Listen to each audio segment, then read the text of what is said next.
নমস্কার। মহামতি অনন্তলালকে স্মরণ করে ভারত কথার গ্রন্থি মোচনের ৯৭১তম পর্বে আমরা যে বিষয় নিয়ে আলোচনা করতে চলেছি তাৎপর্যের দিক থেকে তা যথেষ্ট গভীর, বিষয়বস্তুর দিক থেকে বিস্তৃত। আমরা কয়েকটি পর্ব ধরে এই বিষয় নিয়ে আলোচনা করব। বিষয়ের গভীরতা এবং তাৎপর্য দুটোই আপনারা সহজেই অনুধাবন করতে পারবেন যখন দেখবেন এই বিষয়ে মধ্যে কারা আলোচনা করছেন, অর্থাৎ আলোচনা করতে কারা পার্টিসিপেট করেছেন, কারা আলোচনাকারী, তাদের নাম শুনলেই আপনারা বুঝবেন যে এই আলোচনার বিষয়বস্তুর তাৎপর্য কতটা গভীর এবং কতটা বিস্তৃত। বিষয়টি, যে বিষয় নিয়ে আলোচনা, সেটি প্রাসঙ্গিক। দার্শনিকতার তার মধ্যে আছে। মহাভারতের শান্তি পর্ব যে আমরা বলেছি দার্শনিকতায় ভীষণ দার্শনিকতায় পরিপূর্ণ। দার্শনিকতা যেমন আছে তেমনি এর গুরুত্ব এবং এর প্রাসঙ্গিকতা এটাও সবিশেষ লক্ষ্য করার। এখানে যে প্রশ্নটা উঠেছে এই আলোচনার মধ্যে, সেটাকে যদি আমরা প্রথমে একটু ছোট করে ধরতে চাই সেই বিষয়টা, তাহলে দেখি একটা এই যে 4 ধরনের আমাদের আশ্রমের প্রথা আছে, ব্রহ্মচর্য, গার্হস্থ, বানপ্রস্থ, সন্ন্যাস, এটা যেমন আছে তেমনি এই বিভিন্ন আশ্রমের মধ্যে কোনটি শ্রেষ্ঠ সে প্রশ্নও যেমন উঠে এসেছে। আবার এ প্রশ্নও এসেছে এর অন্তর্ভুক্ত কোনো একটি বিষয়কে নিয়ে কোন আশ্রমে, গার্হস্থে না সন্ন্যাসে না বানপ্রস্থে, কোথায় তার ফলটা বেশি পাওয়া যায়, কোন আশ্রমের থেকে সেই বিষয়ের ফল অধিক পরিমাণে লাভ করা সম্ভব। আসলে কথাটা উঠেছে ঠিক এইভাবেই যে একদিকে স্ত্রী পুত্র পরিজন নিয়ে সংসার, যাকে অরণ্য বলা হয়েছে, সংসার অরণ্য, সেই সংসার অরণ্যে কেবলমাত্র যে বানপ্রস্থ বা সন্ন্যাস যে অরণ্য ধর্মী তা নয়, সংসারকেও একটা অরণ্য বলা হয়েছে তার জটিলতাকে লক্ষ্য করে। বানপ্রস্থ সন্ন্যাস যারা হচ্ছে তারা অরণ্যে বাস করছেন, আর সংসারে যারা বাস করছেন সাংসারিক জটিলতা সেটা সেখানে এত বেশি, এত গভীর, সেজন্য সেই সংসারকেও অরণ্যের সাথে তুলনা করা হয়েছে। এবং সেখানে বলছে স্ত্রী পুত্র পরিজন নিয়ে সংসার অরণ্যে কেউ যদি নিষ্ঠা এবং সততার সঙ্গে তার গার্হস্থ ধর্ম পালন করে, আবার অন্যদিকে যারা সংসার নির্বিণ্ণ, সংসার ত্যাগী, যারা বিরাগী ধরনের মানুষ, তারা পত্নী পুত্র পরিজন প্রেম প্রীতির এই যে আস্বাদ বিমুখ, সেরকম কিছু নির্লিপ্ত মানুষ যারা নিরবচ্ছিন্ন জ্ঞান সাধনার মধ্যে দিয়ে যোগের পথ অবলম্বন করে জীবন অতিবাহিত করে চলেছেন, এই দুটোই তো সমানভাবেই আমরা দেখতে পাই। একদিকে সংসার অরণ্যে স্ত্রী পুত্র নিয়ে সংসার ধর্ম যথা নিয়মে নিষ্ঠা সহকারে সততার সাথে সে পালন করছে, আর অন্যদিকে একেবারে উল্টো পিঠে সম্পূর্ণ সংসার নির্বিণ্ণ মানুষ দ্বারা নিরবচ্ছিন্ন জ্ঞান সাধনার মধ্যে দিয়ে যোগের পথ অবলম্বন করে জীবন অতিবাহিত করছে। এই যে দুটো ধারা সমান্তরালভাবে চলেছে, এবং সেখানে যিনি গৃহী, যিনি বেদবিহিত নিয়ম আচার ধর্ম অনুশাসন এর মধ্যে দিয়ে গার্হস্থ আশ্রমকে আশ্রয় করে পরম তৃপ্তি লাভে সমুৎসুক, সেই চরম এবং পরম তৃপ্তি লাভের জন্য নিরন্তর মানুষের সেই যে জন্ম মৃত্যুর এক নিরন্তর ক্লেশাবর্তকে সে অতিক্রম করে চলেছে যে মানুষেরা, আর আরেক দল মানুষ যারা সেই পরম ভূমানন্দকে লাভ করার জন্য সংসার নির্বিণ্ণ হয়ে রয়েছেন। এই দুটি পথের লক্ষ্য কিন্তু এক। এটা হচ্ছে বিশেষ করে লক্ষ্য করা। সংসারী মানুষেরও যে লক্ষ্য সততার সাথে নিষ্ঠার সাথে বেদবিহিত কর্মাদি সুষ্ঠুভাবে পালন করে সেই সঙ্গে সংসারের সমস্ত দায়িত্ব কর্তব্য নিষ্ঠার সাথে সততার সাথে পরিপালন করে, এবং অন্যদিকে যাদের কথা বললাম এই সংসার নির্বিণ্ণ জ্ঞান সাধক যেসব মানুষেরা রয়েছে, তাদের দুটি আশ্রমেরই লক্ষ্য কিন্তু এক। এই জ্ঞান প্রবুদ্ধ ঋষিরা তারা কিন্তু এই দুই পথেরই প্রশস্তি করে গেছেন। তবু একটা আপেক্ষিকতার কথা তো একেবারে অগ্রাহ্য করা যায় না। সেখানে মানুষের মধ্যে একটা প্রশ্ন জাগে, কোনটা শ্রেষ্ঠ, গার্হস্থ্য না সন্ন্যাস? এই প্রশ্ন, এবং স্বাভাবিকভাবে এই প্রশ্ন জেগেছিল মহারাজ যুধিষ্ঠিরের মনেও। তিনিও এই একই প্রশ্ন জিজ্ঞাসা করেছেন। সেখানে বলছেন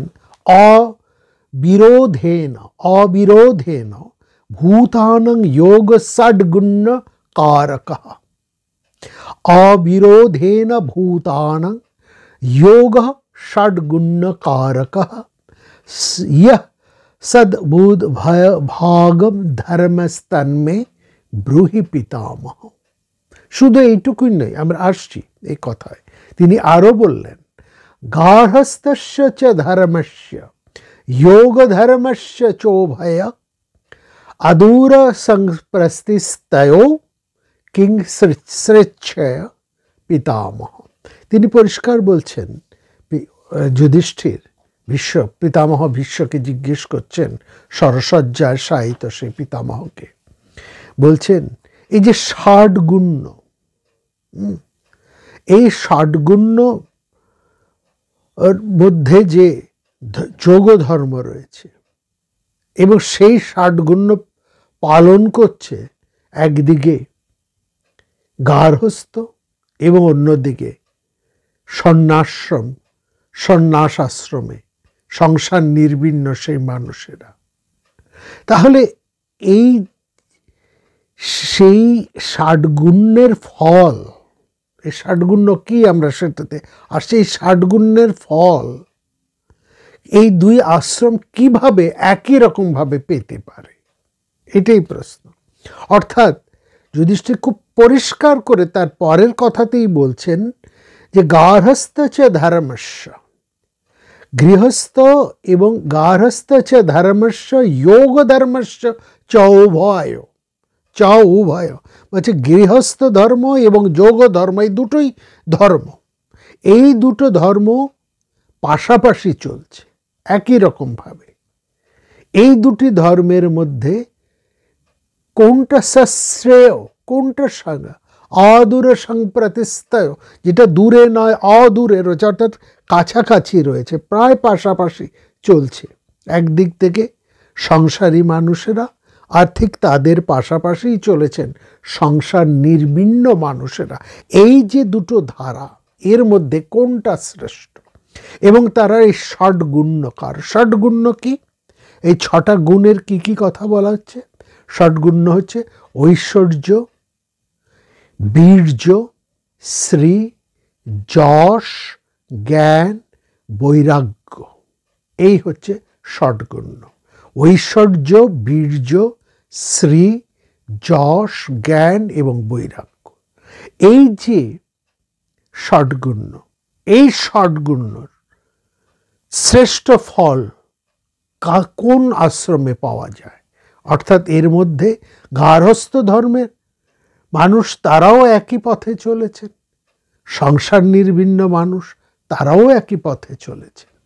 এই দুয়ের মধ্যে কোন কারা এই শ্রেষ্ঠ ফলটাকে পেতে পারে, বা কারা শ্রেষ্ঠ? এই হচ্ছে প্রশ্ন। পিতামহ ভীষ্ম সেখানে বলছেন, গৃহস্থ ধর্ম এবং এই যৌগ ধর্ম, যারা সংসার নির্বিন্ন হয়ে সেই যৌগ ধর্ম পালন করছেন, এই দুটো ধর্মই কিন্তু শ্রেষ্ঠ। তিনি বলছেন, দুটোকেই সমান গুরুত্ব দিচ্ছেন পিতামহ। বলছে, উভৌ ধর্ম মহাভাগা বুভৌ পরম দুশ্চরৌ। দুটোই কিন্তু খুব কঠিন। এটা ভেবো না যে ওই যারা সংসার নির্বিন্ন হয়েছে তাদের পথটা খুব কঠিন, আর যারা সংসারে আছেন তারা খুব, আর সে তাদের সংসার জীবনটা খানিকটা তাদের তুলনায় সুখকর, তা নয়। কিন্তু দুটোই দুশ্চর, দুটোই দুশ্চর, এবং দুটোই মহাফলজনক এবং সজ্জন সেবিত। অর্থাৎ দুই পথেই কিন্তু সজ্জনেরা রয়েছেন। গার্হস্থ্য ধর্মের মধ্যেও আমরা সজ্জন মানুষদেরকে দেখি, আবার সংসার নির্বিন্ন এই যোগ ধর্ম মধ্যেও কিন্তু আমরা সজ্জন মানুষদের, দুটোই সজ্জন সেবিত এবং মহাফলজনক এবং দুষ্কর, দুটোই দুষ্কর।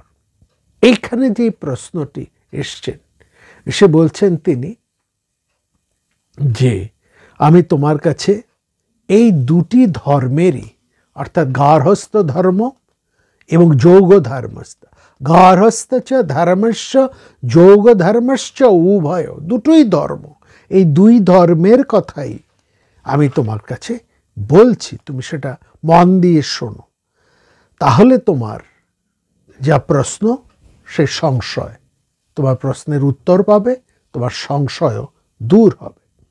এবং সেখানে তিনি যে প্রসঙ্গটা নিয়ে এলেন, বলছেন প্রাচীন একটি বৃত্তান্ত তিনি তুলে নিয়ে, বৃত্তান্ত, প্রাচীন একটি আলোচনা নিয়ে এলেন। সেই প্রাচীন আলোচনার উল্লেখ তিনি করছেন এখানে। এখানে আমরা লক্ষ্য করি, পিতামহ ভীষ্ম কিন্তু প্রায় সব জায়গায়, সব প্রশ্নের উত্তরে তিনি কোনো না কোনো প্রাচীন বৃত্তান্তের কথা, সংবাদের কথা উল্লেখ করেছেন। অর্থাৎ তিনি উদাহরণ তুলে তার উত্তরগুলো দেবার চেষ্টা করেছেন। এই যে এক্সাম্পল করছেন, এর একটা দৃষ্টান্ত, এই যে দৃষ্টান্ত তুলে প্রাচীন সংবাদ, এরকম হয়েছিল, এরকম আলোচনা হয়েছিল, এদের মধ্যে এরকম আলোচনা হয়েছিল, বা এরকম ঘটনা ঘটেছিল, এইগুলো তুলে যদি দেওয়া হয়, তার এফেক্ট কিন্তু অনেক বেশি। একটা তথ্য তোলা, একটা তত্ত্ব পরিবেশনের চেয়ে যদি সেটাকে আমরা কোনো দৃষ্টান্ত সহযোগে উপস্থাপন করতে পারি, তাহলে সেই তত্ত্ব এবং তথ্যের গুরুত্ব অনেক প্রাঞ্জল হয় এবং সেটা অনেক সহজে গ্রহণীয় হয়, এবং উপস্থাপনও কিন্তু তার অত্যন্ত চমৎকার হয়। এবং যিনি যে প্রশ্নকর্তা তার সংশয়ও কিন্তু খুব সহজেই সেখানে মিটে যায়। হ্যাঁ, এরকমও তো তাহলে হয়েছিল, এরকম ঘটনা ঘটেছে। অর্থাৎ আমরা সবসময় একটা দৃষ্টান্ত, একটা এক্সাম্পল কিন্তু সবসময় চাই। তত্ত্বের থেকেও ওই দৃষ্টান্ত বা এক্সাম্পল আমাদের কাছে বেশি কাজ করে। এই জন্য বেশিরভাগ ক্ষেত্রেই পিতামহ বিশ্ব সবসময় একটা দৃষ্টান্ত বা একটা এক্সাম্পল দিয়ে তিনি তার উত্তরটা দিতে চেয়েছেন। তিনি সরাসরি উত্তর দেন না, এটা বিশেষ করে লক্ষ্য করা। যাই হোক, এইখানে আমরা যে এই আলোচনার পূর্বাহ্নে বললাম যে এই যে আলোচনাটি আমরা করছি এই পর্ব থেকে, এবং সেই আলোচনাটি বিষয়ের দিক থেকে একটু বিস্তৃত এবং তাৎপর্যের দিক থেকে অত্যন্ত গভীর। কেন এই কথাটা আমরা বলছি? দেখুন, এই আলোচনায় কারা উপস্থিত, কারা আলোচনা করছেন, হু আর দ্য পার্টিসিপেটার্স, কারা এর মধ্যে আলোচনা করতে উপস্থিত হয়েছেন, কাদের মধ্যে এই আলোচনা হচ্ছে সেটা লক্ষ্য করার। এখানে আছেন মহারাজ নহুষ, যাকে বলা হচ্ছে ধার্মিক প্রবরা। মহারাজ নহুষ এই পাণ্ডবদের আদি পুরুষ, যজাতিরও পিতা। যজাতি থেকেই এই সমগ্র ভারত বংশ, বিস্তৃত ভারত বংশ উপস্থিত হয়েছেন, এবং যজাতির ধারাতে কৌরবেরা রয়েছেন, পাণ্ডবেরা রয়েছেন, হ্যাঁ, এমনকি শ্রীকৃষ্ণও নিজে রয়েছেন। যে পঞ্চালদের মারা পড়েছে তারা আছেন, ওই দিক থেকে চেদিরা রয়েছেন। যত মহাভারতের বিখ্যাত বংশ যারা মারা গেছেন আর যে কজন জীবিত আছেন, কম বেশি সবাই এই যজাতিরই বংশধর। আর এই যজাতির পূর্বসূরি, তার পিতাই হচ্ছেন নহুষ। এই নহুষের তিনি আছেন এখানে, এবং তাকে বলা হচ্ছে ধার্মিক প্রবর। নহুষ তো আছেন, আর আছেন ঋষিবর ত্বষ্টা, সেই সময় অত্যন্ত বিখ্যাত একজন ঋষি ত্বষ্টা। আর কে আছেন? আছেন মহাজ্ঞানী কপিল, সাংখ্যাচার্য স্বয়ং কপিল, মহাজ্ঞানী কপিল রয়েছেন। সর্বজন পরিচিত, সর্বজন মান্য, যিনি জ্ঞান, মিতাহার, সংযম এবং গুণের জন্য সর্বজনের কাছে শ্রদ্ধার পাত্র, সাংখ্য দর্শনের প্রবক্তা, এই মহামতি কপিল স্বয়ং সেখানে উপস্থিত আছেন। আর আছেন দ্বিজ শ্রেষ্ঠ শুম্ভ রশ্মি, ঋষি শুম্ভ রশ্মি। এই চারজন সেখানে উপস্থিত। এই চারজনের মধ্যে এই আলোচনা। আমরা এই আলোচনার যাবার আগে একবার যেরকম হয় আর কি, একটা আলোচনার অধিবেশন শুরু হচ্ছে, একটা discourse, it is a high discourse. এরকম একটা ডিসকোর্স যখন শুরু হয়, সাধারণ নিয়ম অনুসারে প্রথমে যারা সেই আলোচনায় অংশগ্রহণ করছেন তাদের একটা সংক্ষিপ্ত পরিচয় তুলে দেওয়া হয়, কারা আলোচনা করছেন এবং কি বিষয় নিয়ে তারা আলোচনা করছে। কি বিষয় নিয়ে আলোচনা করছেন সেটা আমরা তো শুনেছি, অর্থাৎ গার্হস্থ্য ধর্ম এবং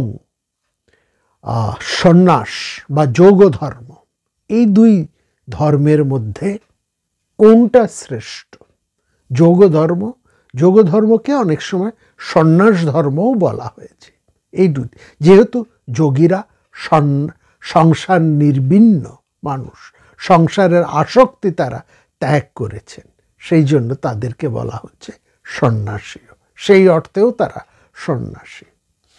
তো সেই অর্থাৎ এখানে সরাসরি তাহলে আমরা বলতে পারি ধর্মের দিক থেকে গার্হস্থ্য ধর্ম এবং যৌগ ধর্ম, আশ্রমের দিক থেকে গার্হস্থ্য আশ্রম এবং সন্ন্যাস আশ্রম, এই দুই আশ্রমের মধ্যে কোনটা শ্রেষ্ঠ? এই শ্রেষ্ঠত্বের বিচারের মূলটাই আসছে কিন্তু ওই ৬০ গুণ থেকে। এই যে ৬টি গুণ কোন আশ্রম থেকে কোন ধর্ম পালন করে সবথেকে বেশি তার ফল লাভ করা যায়, এই হচ্ছে আলোচনার বিষয়। এবার আমরা এক এক করে এই উপস্থিত যারা আছেন তাদের একটু পরিচয় আমরা দেব।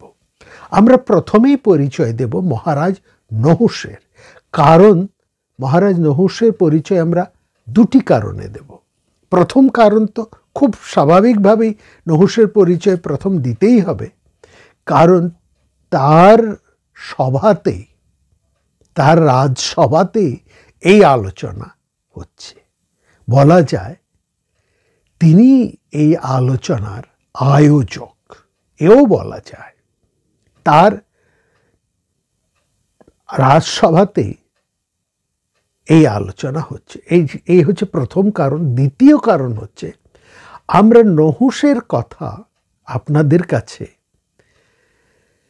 ভারত কথার গ্রন্থি মোচনের একেবারে আদি পর্ব নিয়ে যখন আমরা আলোচনা করছিলাম তখন বিস্তৃতভাবে নহুষের কথা আমরা বলেছি।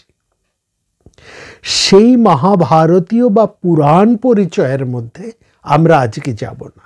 এছাড়াও নহুষের পরিচয় কিন্তু রয়েছে বেদের মধ্যে, বিশেষ করে ঋগ্বেদের মধ্যে।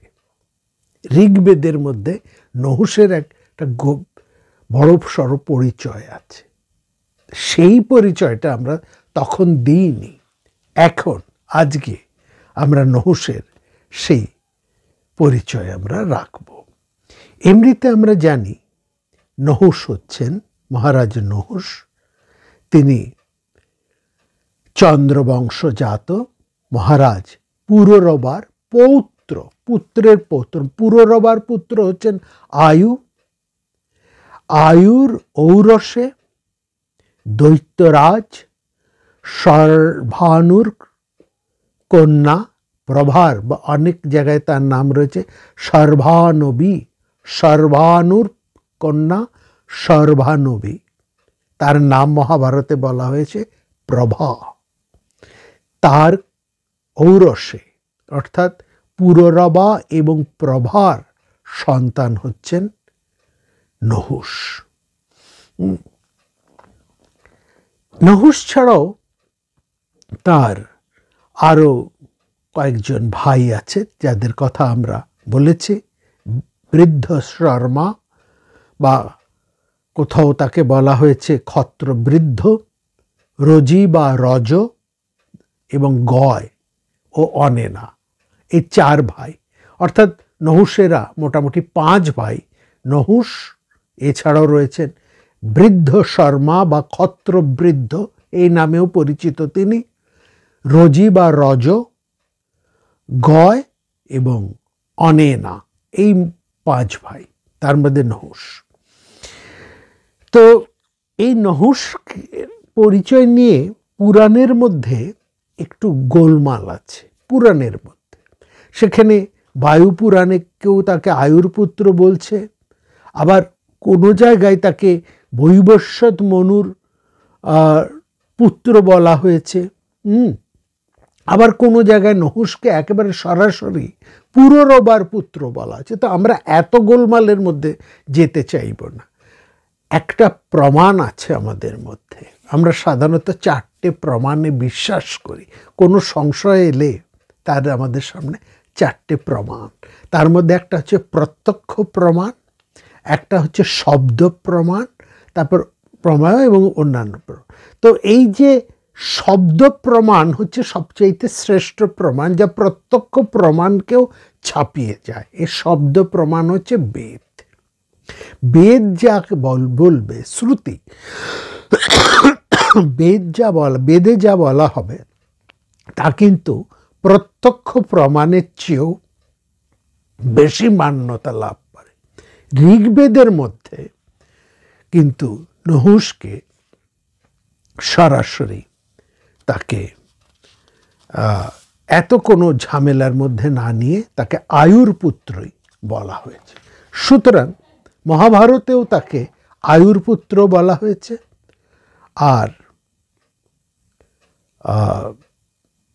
সুতরাং আমরা নহুষকে নিয়ে আমরা যে আলোচনা করব, যেহেতু আমরা নহুষকে নিয়ে এই বেদের মধ্যে, ঋগ্বেদের মধ্যে যে আলোচনা হচ্ছে, আজকে আমরা সেই আলোচনাটাই করব। সুতরাং আমরা পরিষ্কারভাবে নহুষকে কিন্তু আয়ুর পুত্র হিসেবে ধরব। তিনি পুররবার নাতি, আয়ুর পুত্র। তো এবং সেখানে ঋগ্বেদের মধ্যে নহুষকে বলা হয়েছে বিষ্পতি। বিষ মানে হচ্ছে গ্রাম, অর্থাৎ জনবসতি। জনবসতি একে বলা হচ্ছে বিষ। এই জনবসতির যিনি নেতা, তিনি বা প্রধান, তিনি হচ্ছেন বিষ্পতি। দেবতারা প্রথমে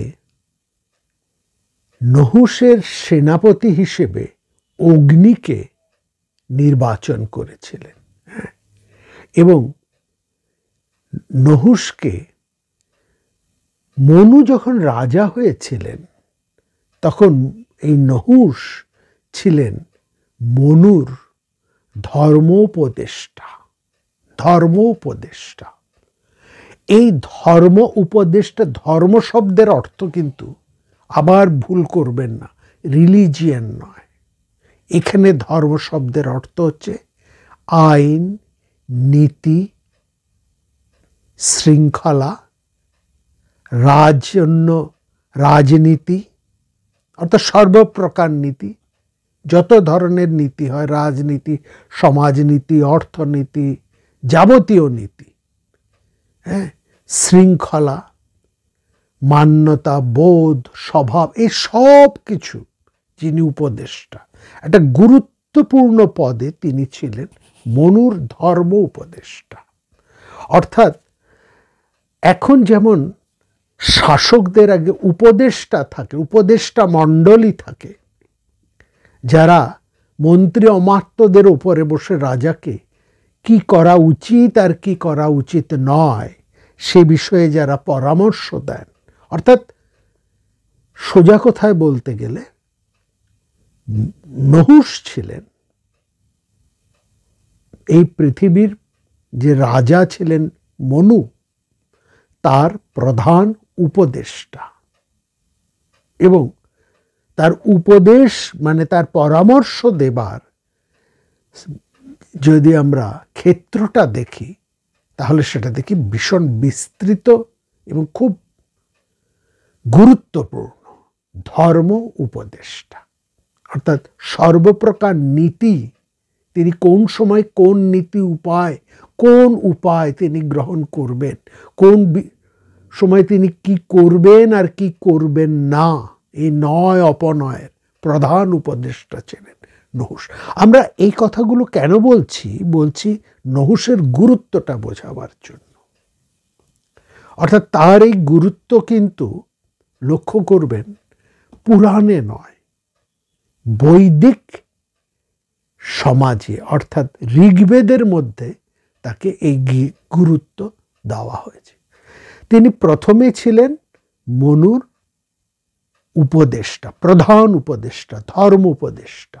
তামগ্নে প্রথম মায়ুনমায় দেবা অকৃণ নহুষ বিষ্পতিম, এবং তিনি সেই সঙ্গে বিষ্পতিও ছিলেন, অর্থাৎ একটা জনগোষ্ঠীর নেতাও তিনি ছিলেন। তো একটা গোষ্ঠী প্রধান ছিলেন তিনি নহুষ, এবং তিনি কোন অঞ্চলে বসবাস করতেন সেটাও কিন্তু ওই মন্ত্রের পরবর্তী লাইনের মধ্যে খুব পরিষ্কার, ঋগ্বেদের সেখানে পরিষ্কার করে বলা আছে, ইলাম কীর্ণমনুষ্য শাসনিং পীর্যুত অজ পুত্র মমকস্য জায়তে। তিনি ইলা সরস্বতী, ইলাম কীর্ণস্য মনুষ্যস্য, ইলাম এবং সরস্বতী, ইলা অর্থাৎ ইলা সরস্বতী, ইলা শব্দের সাথে সরস্বতী চলে আসে। এই ইলা সরস্বতী এই নদীর অঞ্চলে যে জনগোষ্ঠী ছিল, আর্য জনগোষ্ঠী, সেই জনগোষ্ঠীর নেতা ছিলেন নহুষ। তিনি গোষ্ঠী প্রধান ছিলেন, বিষ্পতি। অর্থাৎ তিনি মোটামুটি সিন্ধু কিংবা সরস্বতী তটভূমির এলাকার জনগোষ্ঠীর নেতা ছিলেন নহুষ। আর এই নহুষ থেকেই মানুষ শব্দ, নহুষ শব্দ থেকেই কিন্তু মানুষ শব্দটাও এসেছে। নহুষ থেকে এসছে নাহুষ, এই নাহুষ থেকে এসছে মানুষ কথাটি। নহুষ থেকে নাহুষ, এবং নাহুষ থেকেই আমাদের এই অপভ্রংশে এসছে মানুষ। আমরা সবাই নাহুষী। এদের বলা হচ্ছে এই পৃথিবীতে যত বসবাসকারী নাহুষী, তারা হচ্ছেন সবাই আর আদতে নহুষেরই সন্তান।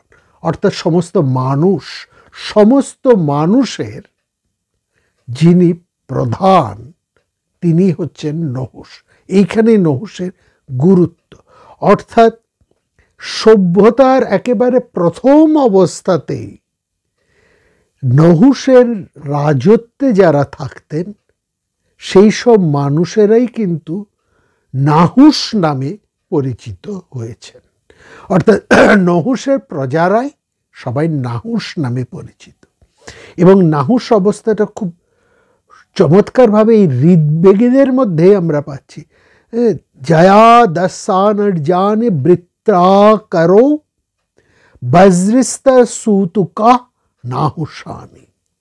কি চমৎকার এই অর্থটা এখানে দেখুন।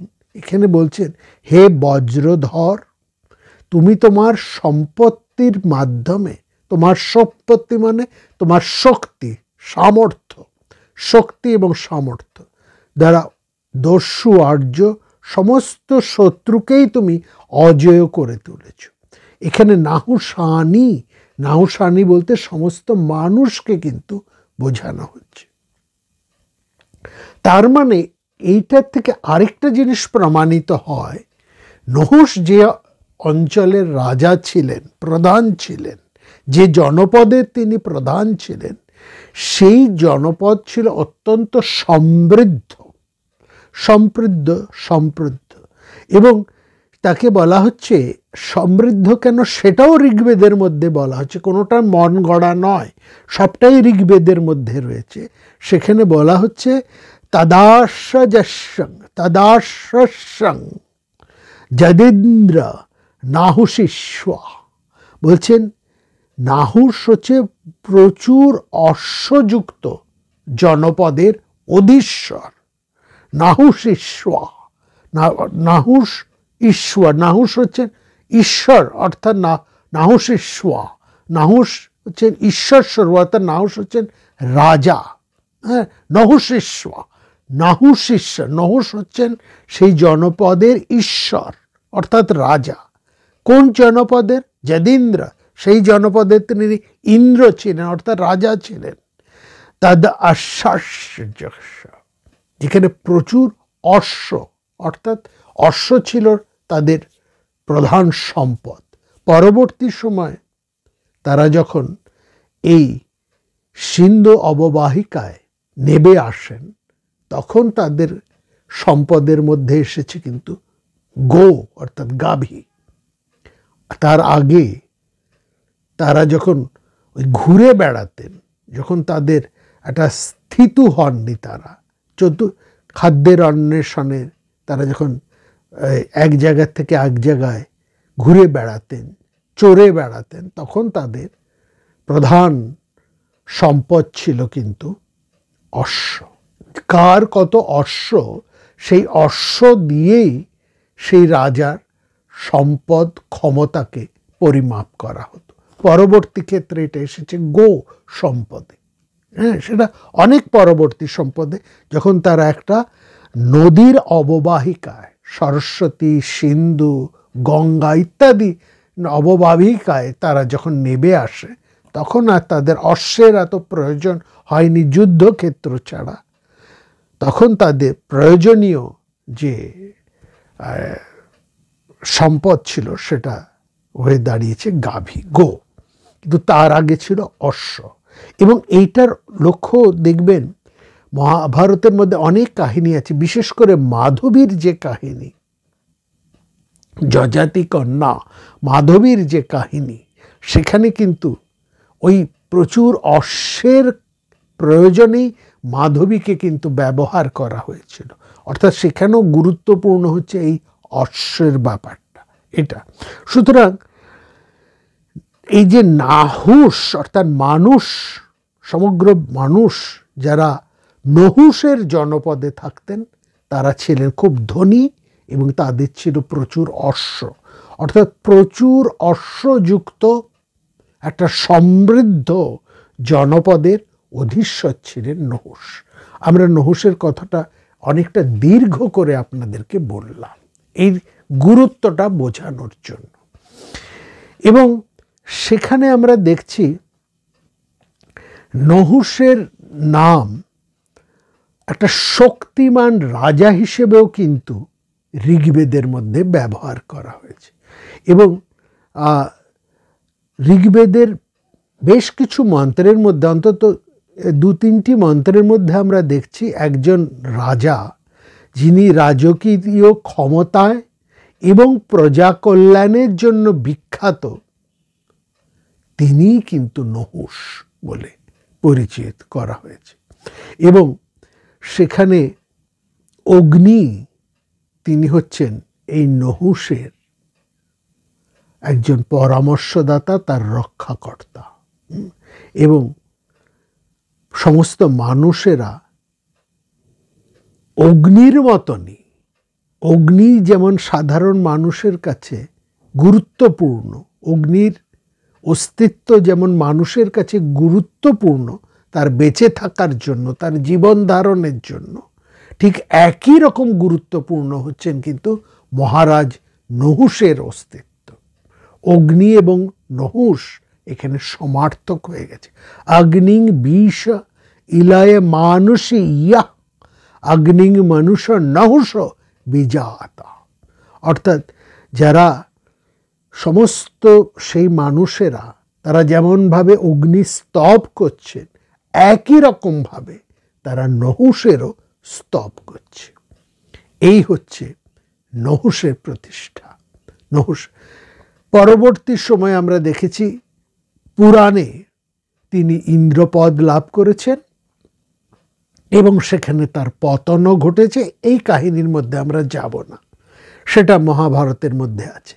আজকে যেই পর্যায়ের মধ্যে আলোচনা হচ্ছে, যেই সময়টা, সেখানে নহুষ কিন্তু এরকমই একটা গুরুত্বপূর্ণ জায়গায় বসে রয়েছে। তার রাজসভায় এই আলোচনাটি হচ্ছে এবং এই যে আলোচনা, তার আয়োজক, উত্থাপক, প্রযোজক, যাই বলুন না কেন, তিনি হচ্ছেন মহারাজ নহুষ। এবং এই মহারাজ নহুষের পরিচিতি, তার গুরুত্ব, তার ক্ষমতা কতটা, সেটা আমরা এই নাতিদীর্ঘ আলোচনার মধ্যে আপনাদের কাছে তুলে ধরলাম। এই নহুষ যেমন আছেন, নহুষের পরে আরেকজন আছেন ত্বষ্টা। তিনি মহাজ্ঞানী ত্বষ্টা। এই ত্বষ্টা নাম শুনলে কিন্তু অনেক সময় আমরা আলোচনা করেছি ত্বষ্টা আর বিশ্বকর্মা এক। ত্বষ্টা আর বিশ্ব, কিন্তু এই ত্বষ্টা বিশ্বকর্মা নন। প্রজাপতি ত্বষ্টা বা বিশ্বকর্মার, এই ত্বষ্টার থেকেই বিশ্বকর্মা এসেছেন। এই ত্বষ্টা বিশ্বকর্মা নন। এই ত্বষ্টা যেটা বলছেন, যাকে আমরা, যার পরিচয় আমরা মহাভারতের আদি পর্বের মধ্যে একটু পাই, আদি পর্বে, সেখানে শুক্রাচার্যের পুত্র হিসাবে এই ত্বষ্টার নাম আমরা পাচ্ছি। শুক্রাচার্যের অন্যতম 4 পুত্রের এক পুত্র হচ্ছেন ত্বষ্টা। তিনি একজন বিখ্যাত ঋষি, মহাজ্ঞানী ঋষি তিনি ছিলেন। এবং ত্বষ্টাকে অনেকে ত্বষ্টাধরও বলেছেন, ত্বষ্টাধরও তিনি বলেছেন। এই ত্বষ্টা, ধর, রৌদ্র এবং কর্মী, এই চারজন আমরা পাচ্ছি শুক্রাচার্যের পুত্র হিসাবে। তার মধ্যে ত্বষ্টা হচ্ছেন ত্বষ্টা বা ত্বষ্টাধর তাকে আমরা বলছেন। এবং ত্বষ্টার কথা খুব পরিষ্কারভাবে দক্ষিণী মহাপাঠ, মহাভারতের যে পাঠ, দক্ষিণ পাঠ, সেখানে আমরা এই ত্বষ্টার পরিচয় আমরা খুব বিশদভাবে সেখানে আমরা পাচ্ছি। তো যাই হোক, এই ত্বষ্টা তিনি সেখানে উপস্থিত আছেন এই আলোচনার সময়।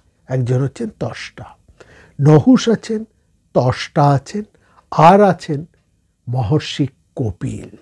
এই যে কপিল, তার কথা একটু আমাদের বলতে হবে। কপিল হচ্ছেন সাংখ্যাচার্যের একজন বড় ঋষি। তার পরিচয়ও কিন্তু আমরা ঋগ্বেদের মধ্যে পাই, কপিলের পরিচয়। যেহেতু আমরা ঋগ্বেদকে তুলছি, সুতরাং ঋগ্বেদের মধ্যে কপিলের একটা পরিচয় আমরা পাচ্ছি। ঋগ্বেদের মধ্যে কপিলের যে পরিচয় আছে, সেটা এই কপিল ঋষির পরিচয় অতটা নয়, যতটা কপিল বর্ণ বা কপিল গুণ, এর পরিচয়টা সেখানে রয়েছে। সেখানে লিখছেন যে 10 জন ঋষি সায়নাচার্য কপিলের যে অর্থ করেছেন, ঋগ্বেদের অন্যতম বিখ্যাত টিকাকার সায়নাচার্য, তিনি কপিলের যে অর্থ করেছেন, সেখানে তিনি বলছেন কপিল হচ্ছেন 10 জনের একজন অন্যতম। 10 এই বলেই তিনি ছেড়ে দিয়েছেন, 10 জনের একজন অন্যতম প্রধান, একজন অর্থাৎ 10 জনের মধ্যে যিনি প্রধান, এরকম একজন। কোন 10 জন? তাহলে এই 10 জন মানে হচ্ছে সায়নাচার্য যেটা বোঝাতে চাইছেন যে ঋগ্বেদের সময়কার, সে সময়ের 10 জন বিখ্যাত জ্ঞানী মানুষের মধ্যে তিনি ছিলেন প্রধান একজন মানুষ। তো এই কপিলের কথা আমরা অন্যান্য প্রচুর উপনিষদের মধ্যে পাই। স্বয়ং গীতার মধ্যে শ্রীকৃষ্ণ বলছেন, আমি হচ্ছি মুনিদের মধ্যে কপিল। সুতরাং এই কপিলের জ্ঞান, তার মর্যাদা, এটা নিয়ে কোনো দ্বিমত নেই। এবং মহাভারতের সেই শান্তি পর্বে কপিলকে পরম ঋষি যেমন বলা হয়েছে, পরমর্ষি, পরম ঋষি তিনি আবার সাংখ্য দর্শনের যে প্রধান প্রবক্তা, এ কথাও কিন্তু মহাভারতের শান্তি পর্বের মধ্যেই পরিষ্কারভাবে বলা হয়েছে। এবং তাকে শুধু তাই নয়, কেবল যে তিনি সাংখ্য দর্শনের প্রবক্তা তা নয়, মহাভারত এও বলেছেন তিনি যোগশাস্ত্রের যে হিরণ্যগর্ভ, যোগশাস্ত্রের প্রতীক যে হিরণ্যগর্ভ, সেই হিরণ্যগর্ভ তত্ত্ববেত্তা পুরুষ হিসেবেও কপিলকে মহাভারতের শান্তি পর্বে শ্রদ্ধা জানানো হয়েছে। সাংখ্যস্য বক্তা কপিল পরমর্ষি চ উচ্যতে। পরমর্ষি, পরম ঋষি তিনি, সাংখ্যস্য বক্তা অর্থাৎ সাংখ্য বেক্তা, হিরণ্যগর্ভ যোগস্য বেত্তা নান্য কদাচন। অর্থাৎ যোগদর্শন এবং সাংখ্য দর্শন, এই দুই দর্শনের মধ্যে একটা সমানতা, সমানতা। সাংখ্য, এই জন্যেই আমরা একসঙ্গে কথাটা ব্যবহার করি, দেখবেন সাংখ্য যোগ। সাংখ্য যোগ নয়, সাংখ্য একটা আলাদা দর্শন, যোগ একটা আলাদা দর্শন, এটা বুঝবেন। কিন্তু কথায় কথায় আমরা বলি সাংখ্য যোগ, বলি তো। সাংখ্য যোগ এই কথাটা বলি কেন না, সাংখ্য দর্শনের গুরুত্ব মর্যাদা এবং যোগ দর্শনের গুরুত্ব মর্যাদা দুটোই এক, দুটোই সমান গুরুত্বে, সমান মর্যাদায় প্রতিষ্ঠিত। এই অর্থে আমরা সাংখ্য যোগ দুটোকে একসঙ্গে ব্যবহার করি। সাংখ্য যোগ এই কথাটা বলি, আসলে দুটো আলাদা দর্শন, সাংখ্য দর্শন এবং যোগ দর্শন। এই কথাটা আরো গুরুত্বপূর্ণ হয়ে উঠেছে এই মহামতি কপিলকে নিয়ে। তাকে যেমন সাংখ্য দর্শনের প্রবক্তা বলা হয়, তেমনি একই সঙ্গে এই কপিলকে বলা হয় তিনি যোগশাস্ত্রের সেই পরম হিরণ্যগর্ভ, অর্থাৎ যোগশাস্ত্রের পরম তত্ত্ববেত্তা। তিনি যেমন সাংখ্য দর্শন কেউ জানেন, তেমনি তিনি যোগ দর্শনকেও জানেন। সাংখ্য দর্শনেরও তিনি যেমন প্রবক্তা, তেমনি যোগ দর্শনেরও তিনি প্রধান তত্ত্ববেত্তা। এই অর্থে দুটো দর্শনেরও একটা সমানতন্ত্র করা হয়েছে এবং কপিলকে দুই দর্শনের তরফ থেকেই একটা শ্রেষ্ঠ মর্যাদা দান করা হয়। এখান থেকে আমরা বুঝি যে মহামতি কপিল তিনি কত বড় জ্ঞানী পুরুষ ছিলেন সে সময়। তিনি স্বয়ং এই আলোচনার ক্ষেত্রে সেই রাজসভায় সেখানে উপস্থিত আছে। আমরা এইদের নামগুলো কেন এত বিস্তৃতভাবে করছি, কেন তাদের পরিচয়কে এইভাবে তুলে ধরছি এতটা দীর্ঘ সময় নিয়ে?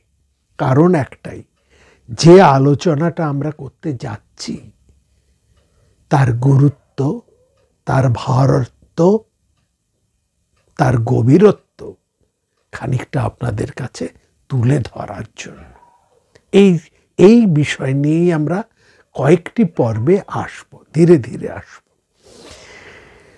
এই যে কপিলের কথা এখানে বলা হচ্ছে, সাংখ্যাচার্য কপিলের কথা, তাকে কিন্তু মহাভারত এবং অন্যান্য দর্শনে তাকে যেভাবে দেখা হয়েছে, ভাগবতে তাকে একটু কিন্তু অন্যভাবে ধরা হয়েছে। সেখানে তাকে কিন্তু ভক্তিশাস্ত্রের এক অন্যতম তত্ত্ববেত্তা হিসেবেও কিন্তু তুলে ধরা আছে। এটাও বিশেষ করে লক্ষ্য করা। অর্থাৎ শুষ্ক দর্শনের প্রবক্তা মাত্র তিনি ছিলেন না।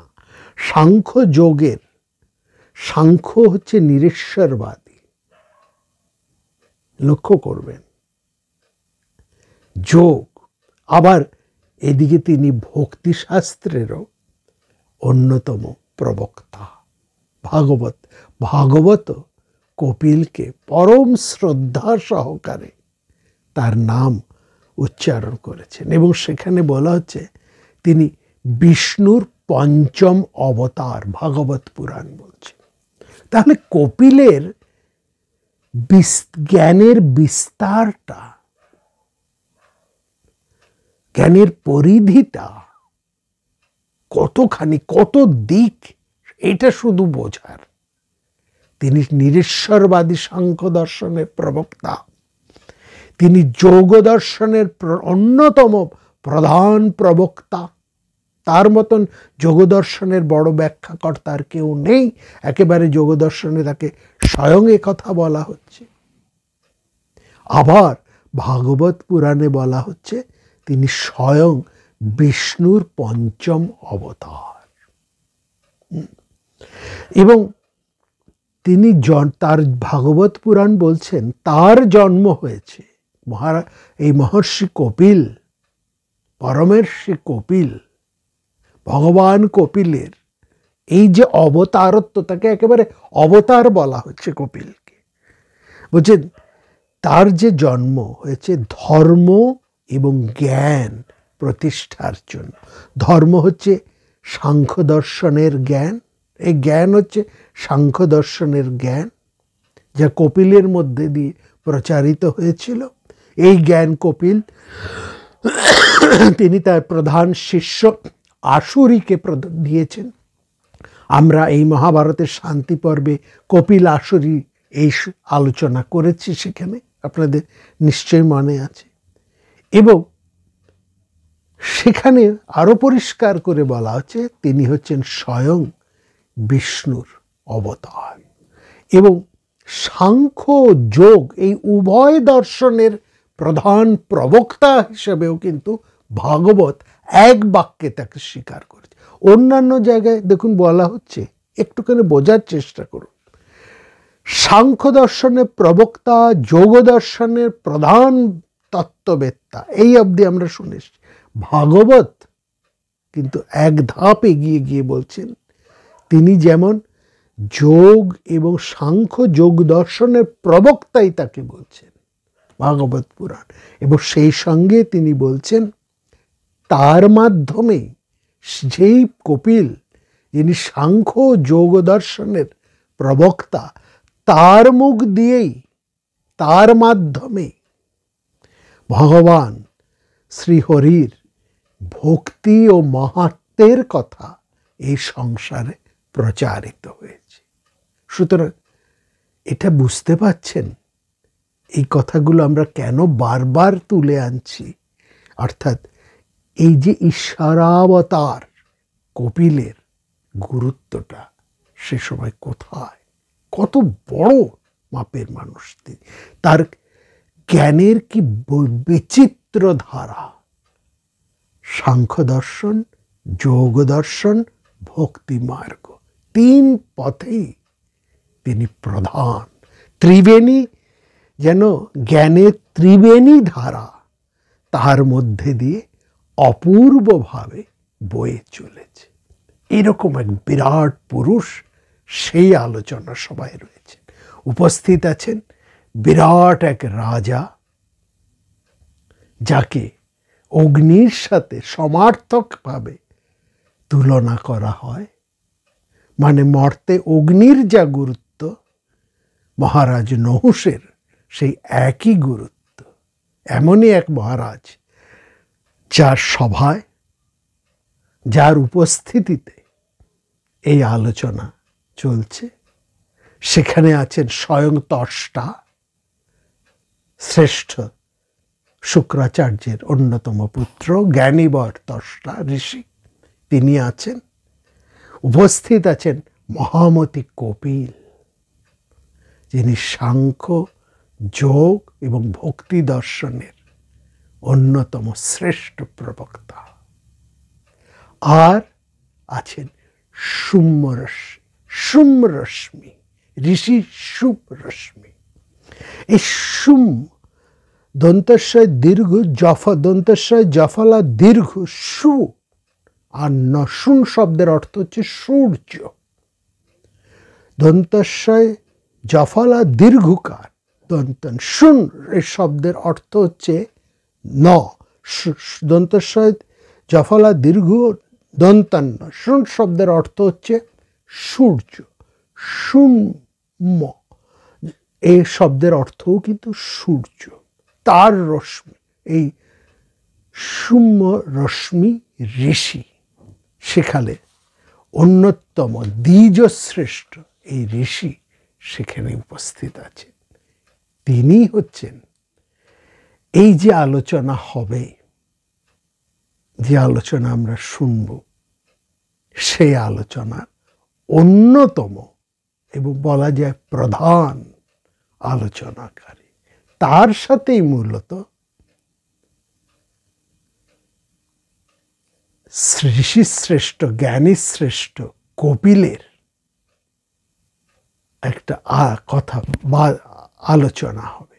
এই দুজনেই বেশি করে কথা বলবেন। সুতরাং এই সংবাদটিকে এই জন্যেই কপিল শুম্রশ্মি সংবাদ বলা হয়েছে, এবং মহাভারতে অত্যন্ত গভীর তাৎপর্যময়ী একটি আলোচনা। আমরা আগামী পর্বে এই আলোচনা বিষয়বস্তুর মধ্যে একটু একটু করে প্রবেশ করব। আজকে আপনাদের কাছে এর প্রেক্ষাপটটা তুলে ধরলাম, এর গুরুত্বটা বোঝানোর চেষ্টা করলাম, এবং যেহেতু এটি একটি দার্শনিক আলোচনা, কিন্তু সেই সঙ্গে আমরা বলছি অত্যন্ত প্রাসঙ্গিক, সে সময়ের জন্যও বটে, বর্তমান সময়ের জন্যও বটে। এটা লক্ষ্য করবেন, শান্তি পর্বের যে সমস্ত আলোচনাগুলো হয়েছে তার প্রত্যেকটাই কিন্তু আজকের দিনেও, এই সময়ের ক্ষেত্রেও অত্যন্ত প্রাসঙ্গিক। এটা মনে রাখা। 2023 আর কটা দিন বাকি, হাতে গোনা 2-3টি দিন। আমরা এসে একেবারে অন্তিমে পৌঁছে গেছি। 2-3 দিন বাকি 2023-এ, 2024। অর্থাৎ আমরা বলছি এই 2024-এর যে সমাজ, যে মূল্যবোধ, যে অবস্থান, যে পারিপার্শ্বিকতা এবং যে সামাজিক অবস্থা, সব কিছুকে কনসিডার করে কিন্তু এই আলোচনাটা অত্যন্ত প্রাসঙ্গিক। এটা নয় যেটা আজ থেকে বহু হাজার বছর আগে সেই সময়ের জন্য হয়েছিল, তা না। আলোচনাটা সে সময় হয়েছিল বটে, কিন্তু তার প্রাসঙ্গিকতাটা আজকের দিনেও সমান গুরুত্বপূর্ণ। এবং আমরা একটু একটু করে এই গভীর, একটু শক্ত বিষয় হবে, আমরা চেষ্টা করব যতটা সহজ করে আপনাদের কাছে তুলে আনা যায়। যেখানে আপনাদের সংশয় থাকবে, প্রশ্ন থাকবে, অবশ্যই যেভাবে আপনারা আমাকে প্রশ্ন করেন, ফোনে, কখনো হোয়াটসঅ্যাপে, সরাসরি করতে পারেন। আমরা আপনাদেরকে সব রকম প্রশ্নের উত্তর এ বিষয়ে দেওয়ার চেষ্টা করব বিভিন্ন পর্বের মধ্যে দিয়ে। একটু মন দিয়ে শুনবেন, এমন কিছু কঠিন লাগবে না, ভালো লাগবে, কারণ প্রাসঙ্গিকতা আছে, সবচাইতে বড় ওটাই। প্রাণারাম প্রাণারাম প্রাণারাম প্রাণারাম প্রাণারাম প্রাণারাম। কি যেন লুকানো নামে তাই মিষ্ট এত তব নাম প্রাণারাম প্রাণারাম।